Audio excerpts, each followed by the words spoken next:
তৃণমূলের দুর্নীতির জেরে বাদ গেল হাত পায়ের সব আঙুল। খোদ প্রাক্তন ক্রীড়ামন্ত্রী অরূপ বিশ্বাসের বিরুদ্ধে কিট দুর্নীতির মারাত্মক অভিযোগ তুলে সরব তরুণ পর্বতারোহী সুমিত দাস। পান্ডুয়ার বিধায়ক তুষার মজুমদারের বিস্ফোরক দাবি, তদন্ত হওয়া উচিত। ঠিক কি ঘটেছিল কৈলাস পর্বত অভিযানে? কি অভিযোগ করছেন তরুণ পর্বতারোহী সুমিত দাস? সময়টা 2018 সালের অক্টোবর মাস। পর্বত জয়ের স্বপ্ন বুকে বেঁধে পশ্চিমবঙ্গ সরকারের যুব কল্যাণ দপ্তরের অধীনে এক অভিযানে রওনা দিয়েছিলেন পান্ডুয়ার তরুণ পর্বতারোহী সুমিত দাস। তৎকালীন ক্রীড়ামন্ত্রী অরূপ বিশ্বাস নেতাজি ইন্ডোর স্টেডিয়ামে জাঁকজমক করে এই কৈলাস অভিযানের উদ্বোধন করেছিলেন।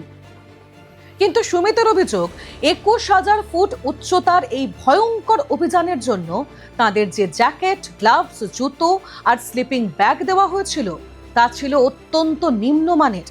এমনকি রাত 3টে মাইনাস তাপমাত্রায় তাঁবুর ভিতরে জল পড়ছিল। সল্টলেক স্টেডিয়ামে West Bengal Mount adventure post ফাউন্ডেশনের পক্ষ থেকে অ্যাড বেরিয়েছিল। ওখানে আমরা ফর্ম জমা দিয়েছিলাম, ফিল আপ করেছিলাম, দিয়ে আমাদের ইন্টারভিউ ডাকা হয়েছিল। ইন্টারভিউতে আমরা পাস করেছিলাম। পাস করার পর আমাদের সিলেক্ট করা হয়েছিল।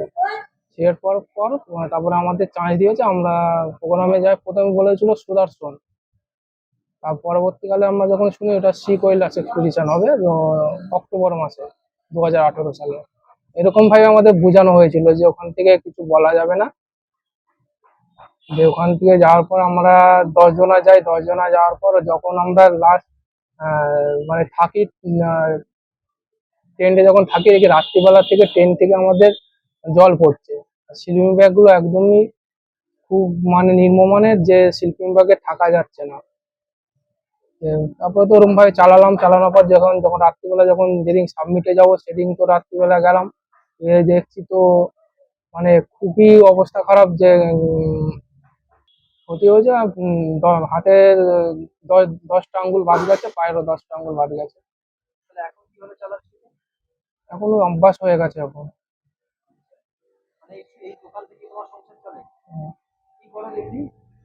এমনি এই তো দোকানে জেরক্স করি, তারপরে তোমার হচ্ছে কিছু ফর্ম ফিল আপ করি, কিছু তোমার মোবাইলে জিনিস বিক্রি করি, কিছু দশকর্মা বিক্রি করি, এইগুলো। হ্যাঁ, আমি আমাদের পঞ্চায়েত, বিডিও, এসডিও, ডিএম, ক্রীড়ামন্ত্রীর কাছেও চিঠি দিয়েছিলাম। সবই চিঠি দিয়েছিলাম, সবই আমার কাছে কাগজ আছে। তা মানে শুরু আর কিছু হয়নি। যখন দেখা করতে যেতাম বলতো এখন হবে না, চলে যাও, পরে আসবে। এক কোমর বরফ কেটে এগিয়ে যাওয়ার সময় তীব্র ঠান্ডায় নিম্নমানের গ্লাভস ও জুতোর কারণে ফ্রস্ট বাইটের শিকার হন সুমিত। সঠিক চিকিৎসাও মেলেনি সময়ে। আর এই চরম গাফিলতি ও দুর্নীতির মাসুল দিতে গিয়ে সুমিতের হাত ও পায়ের 20টি আঙুলই কেটে বাদ দিতে হয়। অঙ্কুরে বিনষ্ট হয় এক প্রতিভাবান পর্বতারোহীর স্বপ্ন। শুধু সুমিতই নন, চন্দননগরের বিখ্যাত পর্বতারোহী পিয়ালি বসাকও প্রাক্তন মন্ত্রীর বিরুদ্ধে একই অভিযোগ এনেছেন। আজ দীর্ঘ 8 বছর পরে মাত্র 4x12 ফুটের এক ফালি দশকর্মা ও জেরক্সের দোকান সামলে কোনো মতে জীবনযুদ্ধ চালাচ্ছেন 31 বছরের সুমিত।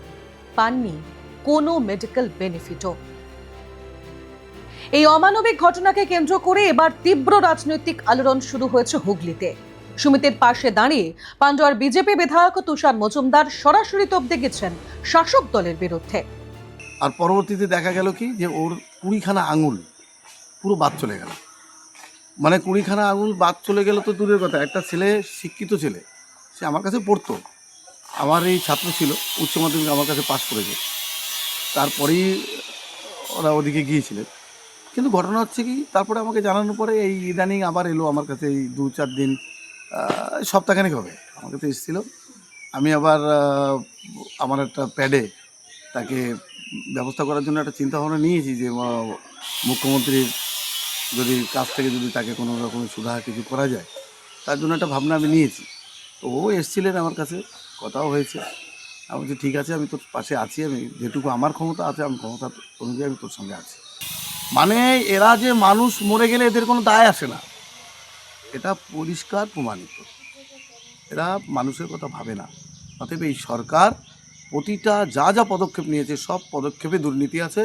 অতএব এই পদক্ষেপেও যেটা এই পর্বতারোহী যারা ছিলেন আমার ভাই বোনেরা, তাদের যে কিট দুর্নীতি, এটাকে নিয়ে আমার মনে হচ্ছে একটা ভাবনা চিন্তা করা উচিত।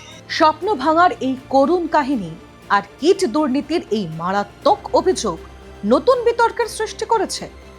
সুমিত কি সুবিচার পাবেন? কমেন্ট বক্সে আপনার মতামত আমাদের অবশ্যই জানান।